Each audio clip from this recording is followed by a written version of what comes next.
ETF index mutual funds నేర్చుకుని stock మార్కెట్లో రాణించాలనుకుంటున్నారా? వెంటనే ఈ నెంబర్కి కాల్ చేయండి. నమస్తే రమ్మగారు. నమస్తే జయ. చందమామ కథ ఏదైనా చెప్తారా? చెప్తాం. రాతిసింహం కథ. పూర్వం అట ఒక పల్లెటూరులో ఓ ఇద్దరు అన్నదమ్ములు ఉండేవాళ్ళట. ఉంటే తండ్రి కొంతకాలం ఉండి గతించాడు. ఆయన ఏం చెప్పాడు, అన్నదమ్ములు ఇద్దరిని పంచుకుని తినండి అని చెప్పాడట. అన్నయ్యకి పెళ్ళైపోయింది, అన్న వదిన ఉన్నారు. పంచుకోవడం అంటే ఏం పంచుకుంటాం, పనులు పంచుకుంటారు. ఏ అన్నదమ్ములు డబ్బులు పంచుకునే వాళ్ళు కనపడేవాళ్ళు కాదు. ఈ పల్లెటూళ్ళల్లో దుర్మార్గులుగానే ఉండేవాళ్ళు ఎక్కువ. ఎందుకనో కథల్లోనే అలా కనపడుతుంది. అయితే ఏమైంది, ఈ కొన్ని రోజులు గడిచాక ఆ వదిన రోజు అనేది ఏంటి పనంతా పెద్ద పనులన్నీ మీరు చేస్తున్నారు, వాడి పిల్ల పనులు చేస్తున్నాడు, వీడిని ఎందుకు పోషించాలి మనం అంటుండేది. అనగా అనగా అనగా అనగా తమ్ముడిని అన్నయ్య అన్నాడు, ఒరే నాయన, ఇక నేనే నిన్ను పోషించడం ఎట్లా, నీ పొట్ట నువ్వు పోసుకో, నీ దారి నువ్వు వెళ్ళు, ఏదైనా పని చేసుకో, నా మీద ఆధారపడి ఉండద్దు. ఈ పొలం పుట్ర ఇల్లు వాకిలి ఏవో కొద్దిగా ఉన్నాయి, ఉన్నవి నేను చూసుకుంటా, నీ దారి నువ్వు వెళ్ళమన్నాడు. కుర్రాడికి ఏం చేయాలో తెలియలే. అన్నయ్య వెళ్ళిపోమంటున్నాడు. సరే, అక్కడ పెద్దగా వాళ్ళకు ఉన్నది ఏం లేదు, ఆ ఉన్నది చెరసగం. కానీ అన్నయ్య ఆ మాట ఎత్తటల్లా, ఇదంతా నేను నాదేనంటున్నాడు. సరే, తమ్ముడు ఏం చేశాడు, వాళ్ళ అమ్మకి చెప్పాడు, అమ్మ అన్నయ్య నన్ను వెళ్ళిపోమంటున్నాడు ఇంట్లోంచి, మరి నేను అటు కొండ దిగి అవతల ఊర్లో ఏదైనా పని చేసుకుని బతుకుతానమ్మా అన్నాడు.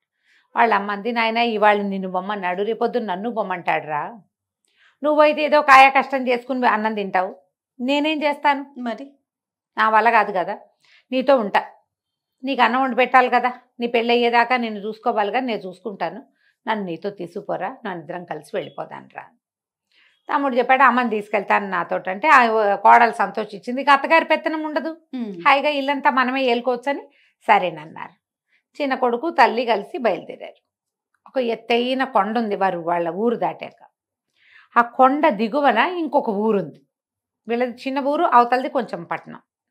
ఈ కొండ మీదకి వెళ్ళి సగపడి దిగుతుంటే వాళ్ళకి ఒక పురాతనమైన ఇల్లు ఒకటి కనపడింది. ఎవరో కట్టుకున్నారు పాతకాలంలో, బంగ్లా లాంటిది, పెద్దది కాదు, ఈ వేసవి విడుదలుగాను అలాగూ కట్టుకునేవాళ్ళు అప్పట్లో. ఆ జమీందారులో ఎవరో వాళ్ళు రావడం మానేసినట్టున్నారు. బాగా ఒక 5-6 గదులు ఉన్నాయి, కొన్ని నివాస యోగ్యంగానే ఉన్నాయి, మిగిలినవి కూడా ఓపిక మీద కాస్త రిపేర్ చేసుకుంటే ఆ ఇల్లు బాగానే ఉంటుంది. కొంతకాలంగా ఎవ్వరూ వచ్చిన దాఖలాలు లేవు, ఏళ్లుగా. తల్లి కొడుకు ఏమనుకున్నారు, సరే 2 పూటలు శుభ్రం చేసుకుని ఇక్కడ ఉందాము అని అనుకున్నారు. తల్లి మంచి పనిమంతురాలు, ఆవిడ చకచక ఇల్లు వాకిలి బాగు చేసింది. పిల్లాడు కూడా గట్టివాడే, బరువు పనులు చేసేవాడే. ఇల్లంతా సవరించుకున్నారు. చూస్తే లోపల ఏదో కుండా చట్టి కూడా ఉన్నాయి, మంచాలు ఉన్నాయి, పాత పడిపోయినాయి, కానీ పడుకోవడానికి వండుకోవడానికి ఏమి ఇబ్బంది లేదు. పొయ్యికి ఏముంది, కొండ మీద 4 చితుకులు పెట్టి 2 రాళ్ళు పెట్టుకుంటే మంట పొయ్యి, గిన్నెలు అయితే ఉన్నాయి. సరే, కుర్రాడు ఏమన్నాడమ్మా, అటు కొండ మీదకి వెళ్ళి ఏమైనా కొంచెం చెట్లు కొట్టుకుని ఊళ్ళోకి తీసుకెళ్ళి కట్టెలు అమ్ముకొస్తానమ్మా అన్నాడు. తల్లి ఏం చేసింది, వచ్చేటప్పుడే తమ సామాన్లతో పాటు ఇన్ని బియ్యం, పప్పు, కూర అన్నీ పట్టుకొచ్చింది. పప్పు ఉప్పు తెచ్చింది. అన్నం పప్పు వండుకుని తిన్నారు. ఆ పొట్టు పడుకున్నారు. మర్నాడు పొద్దున ఏం చేశాడు కుర్రాడు, కొన్ని చెట్ల కొమ్మలు అవి ఎండు కొమ్మలు అవి కొట్టుకుని 2 మూటలు కట్టుకుని కొండ మీద నుంచి దిగి ఆ ఊళ్ళోకి వెళ్తున్నాడు. ఊళ్ళోకి వెళ్తుంటే వాడికి ఆ కొండ కొస మీద ఒక రాతి సింహపు బొమ్మ కనపడింది. ఓ, ఏమిట్రా అని బాగా చూస్తే అది సింహం ఎట్లా ఉందంటే చక్కటి సింహపు ముఖం, ఎవరో చెక్కారు. ఒకవేళ ఈ కొండ దేవుడు కాబోలు, ఈ కొండ దేవుడు అవటం వల్లే, కరుణ వల్లే దొరికినాయి ఇన్ని అమ్ముకోవటానికి అని అనుకుని సరేనని అక్కడ దండం పెట్టుకుని ఇక చెట్ల కొమ్మలు 2 మోపులు కట్టాడుగా, 2 మోపులు ఊళ్ళోకి దిగి వెళ్ళి అమ్ముకున్నాడు. సాయంత్రానికి డబ్బులు వచ్చినాయి. డబ్బులు పుచ్చుకుని వస్తూ ఏం చేశాడు, నూనె, ఒత్తులు, ఒక పాత ప్రమిదలు కూడా కొనుక్కొచ్చుకున్నాడు. ఈ ఇళ్ళల్లా వెతికితే ప్రమిదలు కూడా దొరికినాయి, సామాన్లు ఉన్నాయి కదా, ఎవరిదో పెద్దవాళ్ళ ఇల్లే అది. వీడేం చేశాడు, మర్నాడు ఈ కొండ మీదకి వెళ్ళేటప్పుడు చెట్ల కొమ్మలు కొట్టుకోవడానికి మళ్ళీ వెళ్తున్నాడు. కావాలిగా, రోజువారీ డబ్బు అవసరం కదా. ఈ రాతి సింహం దగ్గర ఆగి దండం పెట్టుకుని తెచ్చుకున్న నూనె ఆ కుందిలో పోసి ఆ 2 ఒత్తులు వెలిగించి దండం పెట్టాడు. దండం పెట్టేసరికల్లా ఆ సింహం లోపల నుంచి మాటలు వినిపింటాయి, ఎవరినైనా నువ్వు అని. వీడు పదే పదే దండాలు పెట్టి, అయ్యా నేను ఇక్కడ నివాసం ఉండటానికి వచ్చాను, మరి మిమ్మల్ని చూసి దైవంగా భావించా, నిన్న దండం పెట్టాను, నిన్న చేతి 2 కట్టెలు దొరికినాయి, ఇవాళ కూడా చేతి 2 కట్టెలు దొరికినాయి, నిన్న శుభ్రంగా తిన్నాము, డబ్బులు మిగిలినాయి, అందుకని మీ వల్లే నాకు ఇది లభించిందని దీపారాధన చేసుకుంటున్నాను స్వామి అని చెప్పాడు. చెప్తే సింహం అంది, అది రాధసింహం, ఓ పంచి వెదురు బుట్ట ఒకటి పట్టుకురా, రేపు వచ్చేటప్పుడు నువ్వు వెతుక్కోకుండా ఉండేలా అంత సంపదిస్తాను నీకు. సరేనన్నాడు కుర్రాడు. అప్పటికి 3వ రోజే వాడు మర్నాడు ఏం చేశాడు, ఈ కట్టెలు పుచ్చుకొని పోయాడు ఊళ్ళోకి. అమ్మేసి వచ్చేటప్పుడు అంత వెదురు బుట్ట కొనుక్కొచ్చుకున్నాడు. బుట్ట ఎందుకురా, అందుకని వాళ్ళమ్మ ఏ ఆకులు ఆకుకూరలు కోసుకురావడానికి గొంగూర అవి ఉన్నాయి, ఇంకో కొండ గొంగూర అవి కోసుకొస్తాడు, అదే అందుకు బుట్ట తెచ్చాడు అనుకుంది. తల్లి పెద్దగా దానికి అడగల. మర్నాడు మళ్ళీ వీడు దీపం నూనె పుచ్చుకుని వెళ్ళి, దీపం కుంది అక్కడే ఉంది, నూనె ఒత్తులు పుచ్చుకొని వెళ్ళాడు, ఈ బుట్ట పుచ్చుకెళ్ళాడు. నూనె పోసి ఒత్తులు వెలిగించి ఆ బుట్ట పుచ్చుకుని వచ్చానండి అని దండం పెట్టాడు. సింహం అంది, నా నోటి కింద పెట్టు ఈ బుట్టని, దీన్ని మొహర్లతో నింపుతాను, కానీ కింద పడకూడదు, బుట్ట నిండేటప్పుడు చెప్పు, మొహరు కింద పడిందా నీకు చాలా కష్టాలు వస్తాయి అని చెప్పింది. సరేనని ఆ బుట్ట సింహం నోరు కింద పెట్టాడు. సింహం నోరు ఇట్లా అని గర్జనలాగా నోరు తెచ్చింది. నోట్లోంచి జల జల జల జల బంగారు కాసులు రాలిపడ్డాయి. బుట్ట నిండిపోతోంది. కుర్రాడు బుట్ట నిండిపోతోందండి అన్నాడు. అనగానే టక్కిన ఆగిపోయింది. ఇవి తీసుకుని పో, నీ బతుకు నువ్వు హాయిగా బతుకు. ఆ మొహర్లో ఉన్న బుట్ట తీసుకుని కిందకి దిగెళ్ళిపోయాడు. తల్లి నిర్ఘాంతపోయింది. ఇంత డబ్బా, ఏనాడు బంగారు కాయను చూసిన వాళ్ళం కాదు మనం, ఇదెక్కడిదిరా, ఇది ఎట్టా వచ్చిందిరా అంటే, అమ్మాయిగో ఇది ఇట్లా జరిగిందన్నాడు. చాలా భయపడ్డాడు. కానీ భయపడింది కానీ అమ్మ సరేనని ఊరుకుంది. కుర్రాడు ఏం చేశాడు, శుభ్రంగా ఊళ్ళోకి వెళ్ళి 4 మనుషులను తెచ్చి ఇంటికి సున్నాలు వేయించి ఇల్లంతా బాగు చేసుకుని చుట్టూతా కోరడి కట్టి ఇంట్లో కావలసిన సామాన్లు కొనుక్కుని ఒక 1/2 డజన్ మేకలు, ఓ 4 గొడ్లు కొనుక్కుని డబ్బులు తినేద్దాం అనుకోలే వాడు. చక్కగా హాయిగా ఉండటం మొదలుపెట్టాడు. మేకలను కోసుకెళ్తున్నాడు, తోలుకెళ్తాడు, ఆవులను తోలుకెళ్తాడు, గొడ్లు తోలుతాడు. సాయంత్రం అయ్యేసరికి పాలు పిండి ఊళ్ళోకి తీసుకెళ్ళి పోసేస్తాడు. మొహర్లు సగం ఖర్చు అయినా కొన్ని మొహర్లు లోపల ఉన్నాయి, రోజువారీ డబ్బులు వస్తున్నాయి.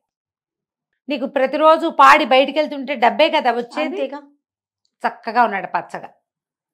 ఈ కొండ ప్రాంతం నుంచి దిగి పై ఊరు వెళ్ళే వాళ్ళందరూ చూశారు, చిన్నవాడు బాగున్నాడు బాగున్నాడు అని. ఎవరో 2-3 పెద్ద మనుషులు, మీ వాడికేమో బ్రహ్మాండంగా ఉన్నాడు, కొండ మీద ఏదో ఇల్లు పట్టాడు, ఇల్లంతా బాగు చేశాడు, మరి గొడ్లున్నాయి, నేడో రేపో పిల్లనిస్తారు ఎవరైనా వాడికి, వాడి పని పసందుగా ఉందన్నారు. వీడికి అర్థం కాలే, నేనేమి ఇచ్చి పంపలేదే వీడికి, వీడికి ఏదైనా పాత ఏదైనా దొరికి ఉండాలి. ఇలా ఆలోచించి మొగుడు పెళ్ళాం ఇద్దరు వెళ్ళారు. వెళ్ళి ఇంత డబ్బు ఎట్టా వచ్చింది ఏమిటి అని తమ్ముడిని అడిగాడు. తమ్ముడు నిజమే చెప్పాడు. సింహం తల ఉంది కొండ మీద, ఆయన ఒక దేవుడు, నేను రోజు వెళ్ళి దీపం పెట్టొస్తాను, ఆయనే ఇది నాకు ఇచ్చాడు. సరే ఈయనకు అనిపించింది, ఏమిటి మనం మాత్రం ఎందుకు ఊరుకోవాలి, ఇల్లు వాకిలి ఉన్నాయనుకో, పొలం పుట్రా ఉన్నాయి, ఒడ్డు గోదా ఉన్నాయి, ఉంటే డబ్బొద్దు కావాలి ఇంకా. సరే ఆలోచించుకుని పట్నం వెళ్ళి 2 పెద్ద పెద్ద దీపపు కుందులు, ఒక పెద్ద వెండి పళ్ళెం పుచ్చుకొచ్చాడు. సరే పళ్ళెంలో పళ్ళు గిళ్ళు పెట్టి దీపారాధన చేసి సింహం ముఖం దగ్గర పెట్టాడు. ఎవరు నువ్వు అని అడిగింది సింహం. అయ్యా నేను ఊర్లో ఉంటానండి, మా తమ్ముడు కట్టెలు కొట్టుకోవడానికి వచ్చి మీకు దీపం పెట్టి మీకు దండం పెట్టాడని మీరు వాడికి మొహర్లు ఇచ్చారు, నాకు కూడా దయచేయండి అవి అన్నాడు. సింహం అంది, సరే అలాగే, నోటి కింద బుట్ట పెట్టు, నిండేటప్పుడు చెప్పు చెప్పు. సరే వీడు బుట్ట పుచ్చుకొచ్చాడు, పెద్ద బుట్ట తెచ్చాడు. సింహం హెచ్చరించింది, మొహరు కింద పడితే కీడు జరుగుతుంది, కింద పడకుండా చూసుకో, నిండేటప్పుడు చెప్పు. సరే మొహర్లు గలగల గలగల రాలడం మొదలుపెట్టాయి. వీడేమనుకున్నాడు, ఇట్లా కొప్పుగా వచ్చాక చెబుదామనుకున్నాడు. తమ్ముడు ఇంత మటుకు రాగానే ఆపేశాడు. ఆశపాతకులకు ఎలా ఉంటుంది, ఆఖరిది కూడా వదిలిపెట్టబుద్ధి కాదు. ఇన్ని వచ్చినాయి, ఆ 2 లేకపోతే ఏమిట్లే అనిపించదు. మనం హెచ్చరించుకోవాలి ఇలాంటప్పుడు. ఇన్ని ఉంది చాలు, ఆ 1000 లేకపోతే ఏమైంది, ఆ 10,000 లేకపోతే ఏమైంది, ఆ 1,00,000 లేకపోతే ఏమైంది అలా అనుకో. ఆశపాతకత్వం అది. ఇతను ఏం చేశాడు, ఇట్లా కొప్పుగా వచ్చాక చెప్దామనుకున్నాడు. మొహర్లు నున్నగా ఉంటాయి, కొప్పుగా వచ్చే సమయానికి మొహర్లు ఒకదాని మీద ఒకటి పడి ఒకటి జర్రం జారి నేలకు తగిలింది. ఎప్పుడైతే మొహరు నేలకు తగిలిందో సింహంలోంచి నోట్లోంచి డబ్బులు పడ్డం ఆగిపోయింది. ఇతను బుట్ట పుచ్చుకుని వెళ్ళిపోదాం అనుకున్నాడు. సింహం అంది, నాయనా గొంతులో ఏదో అడ్డం పడింది, తీయవా ఒకసారి అంది. నోరు తెరిచింది కదా, ఇతను ఏం చేశాడు, కుడి చేయి ఇట్లా నోట్లో పెట్టాడు. ఆ సింహం నోట్లో పెట్టంగానే సింహం నోరు మూసేసింది, ఇక్కడ దాకా చేయి పట్టేసింది. చూస్తూ ఉండగానే బుట్ట నిండా ఉన్నాయా మొహర్లు, నేలకు తగిలిన మొహరేమో మట్టి పెళ్ళైపోయింది, మట్టిపేళ్లలాగా అయిపోయింది. చూస్తూ ఉండగానే బుట్టలో ఉన్నవన్నీ మట్టిపేళ్లలు అయిపోయింది. తను లబోదిబో ఏం చేసినా ఆ సింహం నోరు తెరవలా, ఇంకా నోరు మూసుకునే ఉంది. సాయంత్రం అయింది, ఇతను దిగిరాల. ఆ భార్యకి అర్థం కాల. దీపం పెట్టి డబ్బులు పుచ్చుకొస్తానన్నవాడు రాడేమిటి? పైకి ఎక్కింది. ఎక్కి చూస్తే ఏముంది, సింహం నోట్లో చేయి చిక్కుకుపోయి అక్కడే ఉన్నాడు. లబోదిబో ఏం చేస్తుంది? సరే మళ్ళీ దిగెళ్ళి మొగుడికి అన్నం పట్టుకొచ్చి పెట్టింది. అతను ఆ సింహం నోట్లోనే చేయి పెట్టుకుని అక్కడే ఉండిపోయాడు. అయ్యో. ఆ అమ్మాయి రోజు వచ్చి అన్నం పెట్టేది. పొలం పని చేయటం లేదు, ఈ కొండ ఇంత దగ్గరుందా, రోజు పడుతుంది, పూట పట్టేస్తుంది, ఎక్కాలి దిగాలి. తను రాకపోతే మొగుడికి తిండి లేదు. ఎవరికి చెప్తారు ఈ సంగతి? అంతే. ఇక రోజు ఎక్కేది. చూస్తూ ఉండగానే ఓ రోజు ఆవులను కట్టేసి వచ్చింది. ఆవులు విడిపించుకుని ఎక్కడికో వెళ్ళిపోయింది. పొలం నిండా పైరుంది, పైరు మొత్తం మాడిపోయింది. పైరు మాడిపోయింది, గొడ్లు పోయినాయి. ఈ అమ్మాయి పైకి రావాలి, కింద వంట చేసి పెట్టే దిక్కు లేదు, సంపాదించే నాదుడు లేడు. సంపాదించేవాడు సింహాన్ నోట్లో తలకాయ పెట్టుకుని చేయి పెట్టుకుని కూర్చున్నాడు. ఇక లబలబల ఆడిపోతూ ఉండేది. 5 రోజులు 8 రోజులు గడిచాక భార్య ఏడ్చుకుంటూ వచ్చింది. ఏమండి, మన ఇంట్లో ఏమీ లేవు, కుండలు కూడా పగిలిపోయినాయి, ఆఖరికి మనం బికారి వాళ్ళం అయిపోయాం, అత్యాసపడి ఈ పని చేసావు నువ్వు అనేసరికి మన సొమ్మంతా పోయిందా అన్నాడు. అనగానే సింహం పక్క పక్క పక్క పక్క నవ్విందట నోరు తెచ్చి. ఆశపాతకులకి ఏమవుతుంది? మొదటికి మోసం వస్తుంది. అంతే కదా. అత్యాస పడితే ఇలాగే జరుగుతుంది. ఉన్నది చాలు, ఏముందో దాంతో సరిపెట్టుకుందాం. సంపాదించినా ఇంకా ఇంకా ఇంకా అనుకుంటే మొదటికే మోసం వస్తుంది. ఎప్పుడైతే ఈ సింహం నోరు తెరిచిందో బతుకు జీవుడా అని చెయ్యి కప్పుకొని లాగేసుకున్నాడు. చెయ్యి అంతా కొంచెం నజ్జునజ్జుగా అయ్యింది, కానీ పర్వాలేదు, అమ్మయ్య ప్రాణాలు నిలబడ్డాయిరా దేవుడా అని ఆ రాతి సింహానికి దండం పెట్టి దిగి తమ్ముడింటికి నడుచుకుంటూ వెళ్ళారు. వెళితే చెయ్యంతా నలిగిపోయిందిగా. తల్లి చూసే లపలపలాడింది. ఏమిట్రా నాయన ఇట అయిపోయిందంటే, బోరుమని ఏడ్చి నా అత్యాస వల్లే నాకు ఇట్లా అయింది, వీడికి ఏమి ఇవ్వకుండా పంపించినా వీడు సంపాదించుకున్నాడు బుద్ధిమంతుడయ్యి, నాకు బుద్ధి లేక నేను ఇది చేశాను అంటే అది కోడలు కూడా ఏడ్చింది. గిన్నెలు చట్లు కూడా పగిలిపోయినాయి, గుడ్లు వెళ్ళిపోయినాయి, పంటలు మాడిపోయినాయి, ఇంట్లో ఒక్క వస్తువు లేదు, ఎలుకలు తినేసాయి, బియ్యము ధాన్యము వీళ్ళ దగ్గర పప్పులు ఉప్పులు మొత్తం పోయినాయి అత్యాస వల్ల అనేసరికి తమ్ముడు అన్నాడు, 2 రోజులు ఉండి చేయి మానేదాకా అని చెప్పి తన దగ్గర ఉంచుకుని అన్నయ్య కొంచెం స్వస్థత చెందాక తన గొడ్లలోంచి 4 గొడ్లు, తన మేకల్లోంచి 4 మేకలు, తన మొహర్లలోంచి 4 మొహర్లు చేతిలో పెట్టి నీ దారి నువ్వు ఏర్పరచుకో అన్నయ్య అని చెప్పి పంపించాడు. ఇతను తమ్ముడిచ్చిన 4 మొహర్లు పుచ్చుకుని ఆ గొడ్లని మేకల్ని తోలుకుని మొగుడు పెళ్ళం కొండ దిగి ఇంటికి వచ్చేసారు. నిదానంగా మళ్ళీ తమ జీవితాలు తాము స్వాధీనం చేసుకున్నారు. ఆశపాతకంగా ప్రవర్తించద్దు అని చెప్పటం కోసం ఈ కథను చెప్పుకోవచ్చు. చాలా చాలా బాగుంది. నమస్తే. నమస్తే జీ.